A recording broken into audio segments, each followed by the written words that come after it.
사랑하는 새나 친구들 반갑습니다. 여러분과 함께 주일 말씀을 묵상할 최혁중 목사입니다. 드디어 성막 봉헌식이 시작됩니다. 모세는 하나님이 명령하신 대로 성막을 세워 하나님께 드립니다. 하나님께서 모세에게 명령하신 그대로 모세는 하나하나 행했습니다. 함께 말씀을 살펴봅시다. 오늘의 주제는 내가 있어야 할 곳입니다. 오늘의 말씀은 출이집트기 40장 17절에서 33절입니다. 그리하여 2년 첫째 달 1일에 성막이 세워졌습니다. 성막은 모세가 세웠는데 그 받침대에 자리를 잡고 널판을 세워 빗장을 끼우고 기둥을 세웠습니다. 그러고는 성막 위에 휘장을 펼쳐 성막 위에 덮개를 씌웠습니다. 여호와께서 그에게 명령하신 그대로였습니다. 그는 증거판을 가져다가 궤 안에 넣고는 궤에 장대를 끼우고 속죄 덮개로 덮었습니다. 그러고 나서 궤를 성막 안으로 갖다 놓고 가리개로 덮어 증거궤를 가렸습니다. 여호와께서 그에게 명령하신 그대로였습니다. 모세는 회막 안 성막 북쪽 휘장 밖에 상을 놓고 여호와 앞에 진설병을 차려놓았습니다. 여호와께서 모세에게 명령하신 그대로였습니다. 그는 또 회막 안 성막 남쪽에 있는 상 맞은편에 등잔대를 두고 여호와 앞에 등불을 켰습니다. 여호와께서 그에게 명령하신 그대로였습니다. 모세는 회막 안 휘장 앞에 금제단을 놓고 그 위에서 향을 태웠습니다. 역시 여호와께서 명령하신 그대로였습니다. 그러고 나서 그는 성막문에 휘장을 들이웠습니다. 그는 성막, 곧 회막문 가까이 번제단을 차리고 그 단 위에서 번제와 곡식제를 드렸습니다. 여호와께서 그에게 명령하신 그대로였습니다. 그는 회막과 제단 사이에 대야를 놓고 그 속에 씻는 물을 담아 모세와 아론과 그의 아들들이 그것으로 그 손과 발을 씻게 했습니다. 그들은 회막에 들어갈 때마다 제단에 가까이 갈 때마다 씻었습니다. 여호와께서 모세에게 명령하신 그대로였습니다. 그러고 나서 모세는 성막과 제단 주위에 뜰을 세우고 뜰 문에 휘장을 들이웠습니다.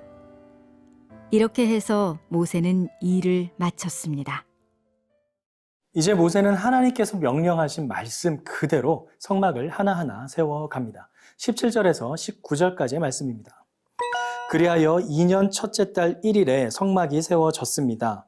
성막은 모세가 세웠는데 그 받침대의 자리를 잡고 널판을 세워 빗장을 끼우고 기둥을 세웠습니다. 그러고는 성막 위에 휘장을 펼쳐 성막 위에 덮개를 씌웠습니다. 여호와께서 그에게 명령하신 그대로였습니다. 성막은 모세가 직접 세웁니다. 그냥 자신의 생각대로 세우진 않았습니다. 하나님께 명령받은 대로 그대로 세웁니다.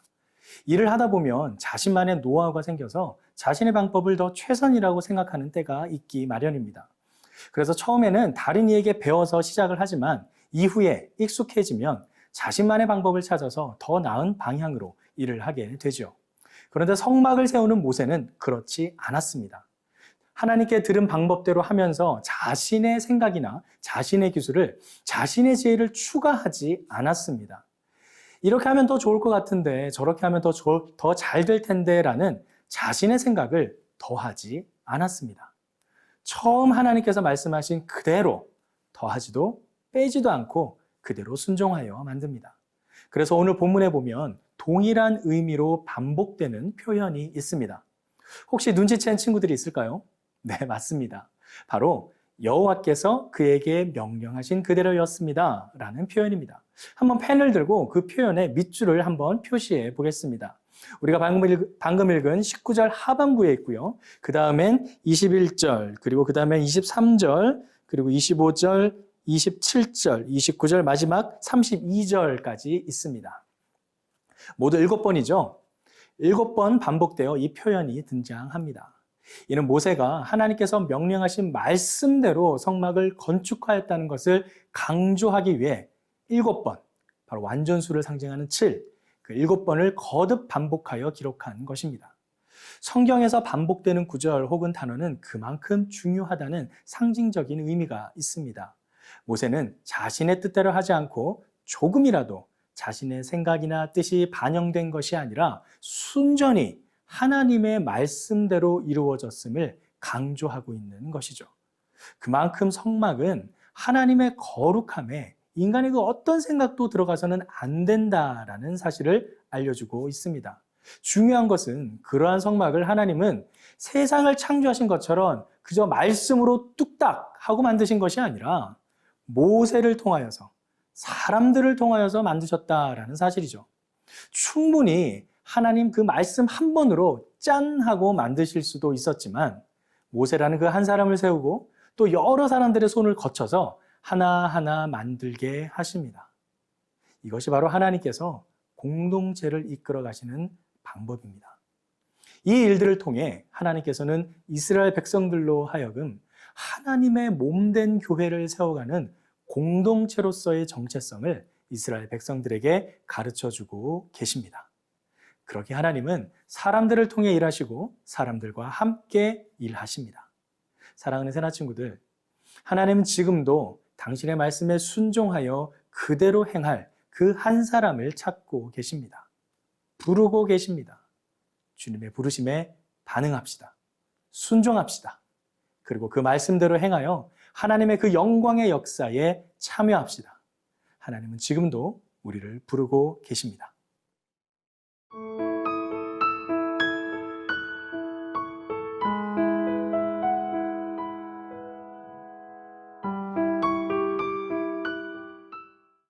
이제 모세는 하나님께 들었던 모든 일들을 마치고 마지막 성막 뜰문에 휘장을 들이웁니다.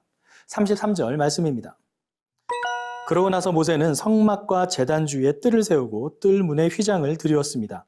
이렇게 해서 모세는 일을 마쳤습니다. 그가 제일 마지막에 한 성막 건축은 바로 성막 뜰을 세우는 일입니다. 그런데 가만히 성막 건축의 순서를 한번 생각해 봅시다. 그 순서를 보면 세상의 건축 방식과는 정반대라는 것을 확인할 수 있습니다. 하나님께서 성막을 지으라 명령하시고 또 이스라엘 백성들이 그 말씀대로 만들어가는 순서를 살펴보면 언약궤, 떡상, 등잔대, 분향제단, 번제단, 그리고 물두멍, 그리고 제일 마지막으로 뜰을 만드는 그 순서로 짓게 됩니다. 안에서 밖으로 지어 나가게 되는 거죠. 하지만 세상의 건축은 밖에서 안으로 짓습니다. 먼저 외관을 정비하고요. 그 다음에 실내 도배와 인테리어를 한 다음에 이후에 가구를 들이고 장식을 하게 됩니다. 하지만 성막은 거꾸로입니다. 가장 중심인 언약궤로부터 시작해서 마지막 성막들의 휘장을 두르는 것으로 마무리를 합니다. 이는 크리스찬의 삶의 중심이 어디에 있어야 하는지를 보여줍니다. 즉, 크리스찬은 외부로부터 영향을 받는 존재가 아닌 내부로부터 예수 그리스도의 진리의 빛을 외부로 전하고 외부에 영향을 끼치는 존재라는 사실입니다. 세상 사람들은 외부에 변화되는 상황과 환경에 따라 그 영향을 받아 자신의 정체성이 규정이 되고 흔들릴 때도 있지만 우리 믿는 사람들은 내부의 예수 그리스도의 진리의 정체성으로부터 시작해서 내 주위에 그 진리의 영향을 끼쳐 나아가는 빛의 자녀다라는 사실입니다. 사랑하는 새나 친구들, 여러분은 지금 어디에서 계십니까? 여러분의 정체성은 지금 어디로부터 영향을 받고 있습니까? 우리는 빛의 자녀입니다. 빛의 자녀답게 행합시다. 우리가 있어야 할 곳, 내가 서 있어야 할 자리는 어둠이 아닌 빛입니다. 빛의 자녀로서 이 세상의 빛과 소금의 역할을 능히 감당하는 모든 새나 친구들이 되길 간절히 기도합니다. 함께 기도하겠습니다. 사랑의 아버지 하나님, 오늘 말씀을 통해 우리 내면의 빛을 발하여 이 땅 가운데 빛의 자녀로 살아가야 한다는 것을 깨닫게 해주심에 감사드립니다. 모세가 하나님께 성막을 봉헌하며 하나님의 삶의 중심 속에서 살아갔듯이 우리 또한 이 땅 가운데 살아가며 하나님 중심으로 예수 그리스도 진리를 붙들고 빛의 자녀로 살아갈 수 있도록 인도하여 주시옵소서. 그렇게 하실 주님께 우리의 삶을 올려드리며 예수 그리스도의 이름으로 기도드립니다. 아멘.